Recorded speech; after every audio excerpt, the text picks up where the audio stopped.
Hello mga boss, natapos na naman ang maghapon natin. Ano po? Yun, hindi na rin tayo nakapaglinis pero nagawa na natin yung mga dapat nating gawin. Bukas na ulit tayo gagawa mga boss, maglilinis tayo bukas. Ano po? Ayan, ikabit na natin yung pinto, yung doorknob na. Gusto rin natin yung lababo dito. Ayan mga boss. Ayan. Bukas. Ayan ito. Finish. Kasi hindi pa ito itatayo sa boss dahil sa wala pang budget. Hindi ko alam kung bawa itong lababo. Gawin tayo ng bukas pasisinsig natin mga saksakan.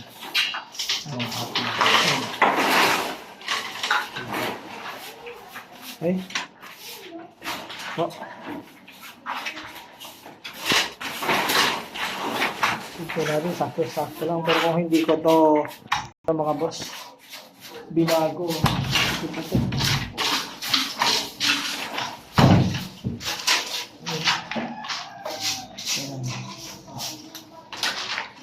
Yan. Kasi ginawa nung gumawa nito. Pilipit pa nga yung pinto. Saktuhan lang. Kapag dapat nag-aabang tayo ng para hindi na tayo magkatamang boss. Ito ang lahat mapapasigan na gumagawa yung pinto na yan. Laging kinakatam ito. Itong side na ito. Ito. Kasi pag ginabit, masakit kasi 0-0 yung ginagawa nila. Pero para hindi na tayo magkatam mga boss, dapat kung ang pinto mo 80, ang hamba mo dapat 81 o kaya 81.7. Wala ka nang kakatamin. Kagaya yan. Ayan, binago ko yan eh. Kaya wala na kung binatam. Pero kung hindi ko tinanggal yan, tinanggal ko yung mga dapat i-adjust. Sabla yan, kakatamin mo pa.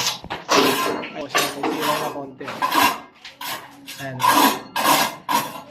Kasi ang gumawa ng pinto na to, nung ginawa niya yung hamba ko, ano yung pinto? 80 rin yung pinto niya.